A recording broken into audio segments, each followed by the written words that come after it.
Ryan Reynolds here from Mint Mobile with a message for everyone paying big wireless way too much. Please, for the love of everything good in this world, stop. With Mint, you can get premium wireless for just $15 a month. Of course, if you enjoy overpaying, no judgments, but that's weird. Okay, one judgment. Anyway, give it a try at mintmobile.com/switch. Upfront payment of $45 for 3-month plan, equivalent to $15 per month required. Intro rate first 3 months only, then full price plan options available. Taxes and fees extra. See full terms at mintmobile.com. We're honored and privileged indeed to have one of the leaders of the New York City Council, a common sense, centrist, elected official, a great legislator, Ina Vernikov. Councilwoman, welcome to Let the Record Show. Thank you so much for having me. Well, you're up for re-election. In fact, when does early voting starting? Has it started yet? Early voting starts this Saturday, June 17th until June 25th, and primary, the main day, primary election is June 27th. All right. Now, let me tell you my view, and Jesse and I discuss this all the time, council member. I'm a Democrat. I'm the House Democrat. Jesse is Republican. But both of us strongly believe in a two-party system.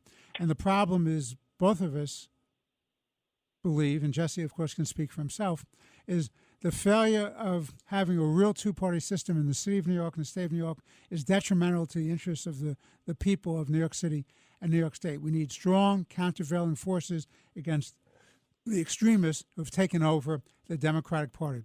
So I think you need to elect as many Republicans as you can as a balance against this tidal wave of extreme radical progressivism, which is a threat to our economy, our public safety, and quality of life. What say you, council member? I wholeheartedly agree, and I think we have an amazing opportunity in this election now to elect more Republicans into the city council, and we have a real chance, I'm not just saying it. We actually looked at several seats on the council that can, with hard work can really be, taken over by Republicans. And there are some really good candidates running in some of these seats. And I think, people need to understand how important it is to come out to vote, because everyone likes to complain about issues, and I'm not even talking about the big political issues. I'm talking about the small issues, local issues. I think the Republicans do it better. I think we really, really care about our constituents, not just the polls and the votes. And, I think this election, we're expecting a low voter turnout. So, if you want a Republican in the council, you need to come out to vote. If there's a primary or there's a general election, I think it's important that people understand that it's not just enough to complain. You need to vote. Well, that's exactly right. And I will tell you, and I want to raise a procedural issue with you and then a very important public policy issue with you. My concern is you've been a leader of the city council, not just amongst the Republicans, but in the council itself with all the members, and you've been a voice of reason and common sense for the whole city. And I will tell you, as someone who taught for about 9 or 10 years as an adjunct law professor at City University Law School, part of Queens College, one of the 4 law schools I taught at over the years, I was very proud to be a member of that faculty because you had good working class and middle class people going to that school who are educating themselves to try to work for public service in the public interest. That school now seems to me to be taken over by extreme leftists, anti-Semites, and anti-Israeli. And I'm shocked by what happened. You've been the leader of that fight. Would you explain to our listeners about that, please? Well, unfortunately, it's been a problem at the City University of New York as a whole, and it's been a problem for a very long time. As far as I can remember, in 2015, this situation with anti-Semitism and anti-Israel rhetoric started. The problem that we have, I think one of the biggest problems at the City University of New York is a group called Students for Justice in Palestine. We have an organization who did a study, a correlation study between SJP and anti-Semitism and anti-Israel rhetoric, and they found that the more active SJP presence on a campus, the more anti-Semitism and anti-Israel rhetoric on a campus. So I think that's the most problematic group they incite violence, and then they hold rallies outside of the school, which result in physical violence against Jewish students, Jewish pro-Israel students, Zionists. They call for Zionist professors to be out of CUNY. That's actually what happened in 2015 outside of Hunter College. There was a rally where they yelled about defunding the police. They yelled Zionists out of CUNY. They really believe that Zionists, which, I mean, I think they mean Jews. I'm pretty sure they mean Jews. To be out of CUNY, should not teach at CUNY, should not go to CUNY. We should not have any Zionists, which we should not have any Jews at the City University of New York. And it's really become a prevalent, pervasive problem. They've kind of created this hostile environment, and the issue is that the administration has really failed to do anything about it. And so it's festered, and the result of that is something like the speaker that we heard a couple of weeks ago, the chosen commencement speaker who was unanimously elected by the student body and put on this pedestal and given this platform, which she totally used for her politics, which is unacceptable. Well, I agree with you. Jesse, your turn. Councilman Vernikov, it was a pleasure to meet you previously, and for the work that you are. You're a Republican firebrand that has really, set the city council on fire and brought a lot of issues. Some people may say mundane issues, but important issues for the people's in daily lives. Your Republican bona fides are fantastic. Voting against, speed cameras and red light cameras, and of course, having, Donald Trump Jr. do a robocall for you during your first election.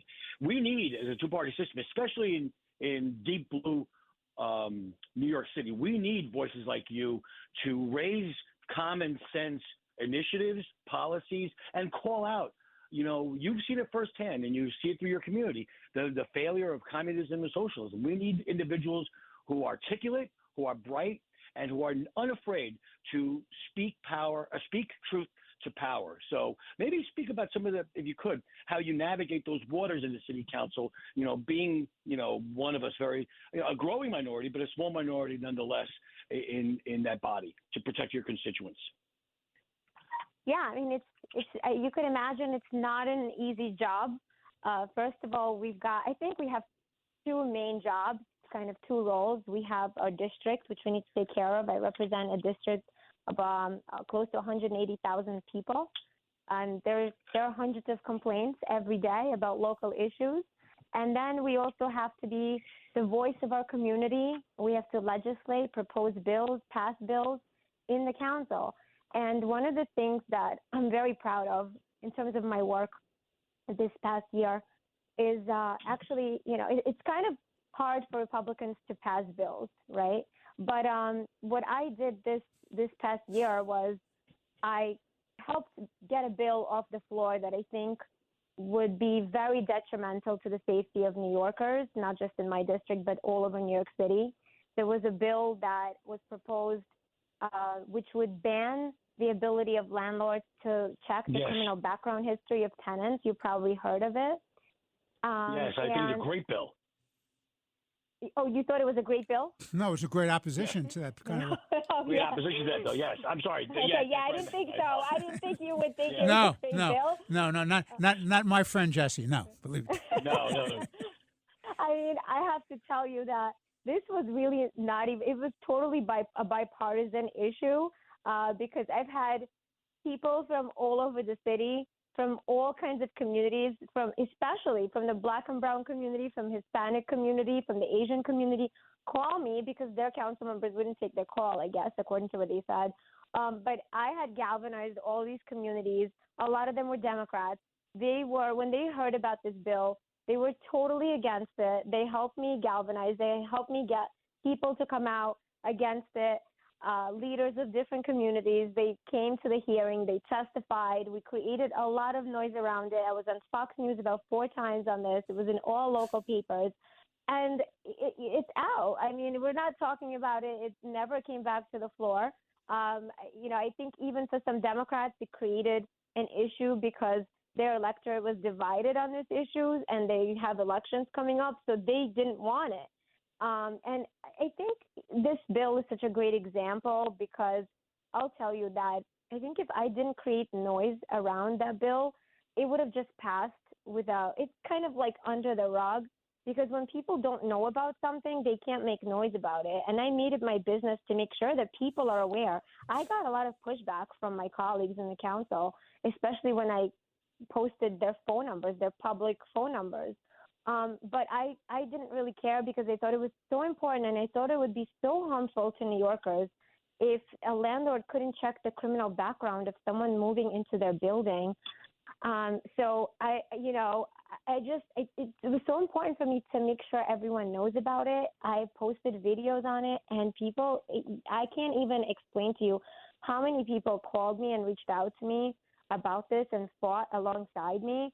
And I think it's just a great example because I think that we need to do more of that. When something like this comes to the floor or is introduced, we need to be loud about it. We can't just be afraid of speaking out because somebody on the council is our friend or we don't want to be unpopular. We have to make sure to speak out and let people know what's coming to the floor. People don't know. They're busy with their lives. And they don't know until something like this passes and it's in the New York Post, like, hey, we passed this crazy bill, and then they complain. But if they know about it, they can actually do something about it in advance. They can come to a hearing. That's real leadership. Your snacking routine can get a little dull. Time for a Light and Fit remix. Like a crunchy storm of graham cookies, caramel pearls, and dark chocolate, showering down into a smooth, creamy yogurt. Enjoy 3 Light and Fit remix varieties with craveable flavors and up to 120 calories and 10 grams of protein per 4.5-ounce serving. See remixyogurt.com. We're shipping Mother's Day gifts with a rapid-fire round of questions. Ready? Yes, my gift. Can you pack it? Yep. Ship it? Yes. Guarantee it? Of course. Oh, send gift baskets? For sure. Protect electronics? Dog-proof it? Return it if they hate it? Yes, no, and yeah. Are you the UPS store? Hey, we have a winner! Visit the upsstore.com/guarantee for full details. Most locations are independently owned. Product services, prices, and hours of operation may vary. See Center for details. The UPS store. Visit a store today. I want to tell our listeners we're talking to Council Member Ina Vernikov, who's the duly elected Republican and conservative council person. What district geographic bounds do you have when people need to know how to vote?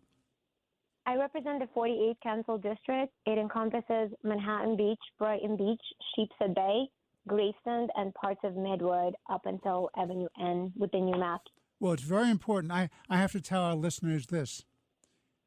It's very, very important that they come out, they vote either on primary day, which is the 27th of June, or they start to vote in the early voting, which starts on this Saturday. And this primary is particularly important, going back to what Councilwoman Vernikov and Chairman Garcia and I have been talking about, having an effective two-party system. Now, why did I want to have Councilwoman Vernikov on this show? Because she's being challenged for the Republican nomination in a Republican primary. Now, I am telling you, as a House Democrat, I want more Republicans in the City Council to get common sense against the radical progressive left that are hurting our city and our state. Now, in a Republican primary, I'm hopeful and confident that Councilwoman Vernikov is going to win the Republican primary. But heaven forbid if she doesn't win the Republican primary because she's running against a very well-financed person against her, she has a conservative line, which means in November you're going to have a three-way race. You're going to have a Democratic candidate, you have a Republican candidate, you have a conservative candidate, and you can split the common sense vote, and some radical Democrat can come in and win that seat, and that's a seat where the people of those communities are entitled to have common sense representation, and Councilwoman Vernikov has demonstrated that. So why anybody would want to vote against her in a primary, it makes absolutely no sense at all. They should be out there getting all their friends and their family to vote for her if you want to have a two-party system that works. If you don't want to give up on the dream of having balanced government, then that's a different discussion. But if you care about balanced government and real leadership, and Councilwoman Vernikov has laid out for you her leadership and how she rallied people against a stupid piece of legislation on a city council floor, then don't vote or vote the wrong way. What say you, Jesse? I just wanted to add my voice to that, as a Republican chairman of, the 24th largest county in the country, one that we have switched from Democrat to Republican through the legislature and the district attorneys and countywide offices. Councilwoman Vernikov is the type of Republican that we look for and we know we need, not only here in Long Island, but in places like New York City and throughout the state and throughout our system. For those Republicans that are listening in on this show, use every tool you have. Early voting, absentee voting, certainly vote in person, either in early voting or the day of the election, because Ina Vernikov is the type of Republican we need to maintain our two-party system, to protect the communities of the 48th district, and to bring common sense Republican principles to the city hall that is too far overrun by progressives and socialists. This is a call to arms to elect a great Republican who's articulate, bright, feisty, aggressive, and someone who's unafraid to speak truth to power and get things done. Well, Councilwoman Vernikov, on behalf of Chairman Garcia and myself, we deeply appreciate you coming on. We wish you every good wish. The city of New York needs you. Your communities need you. Everyone in the 48th Councilmanic District should be out there supporting Councilwoman Vernikov for renomination in the Republican primary and re-election in November. God bless you and God bless this great country, Councilwoman. Keep up the good work. Thank you very so much. Thanks so much for having me on.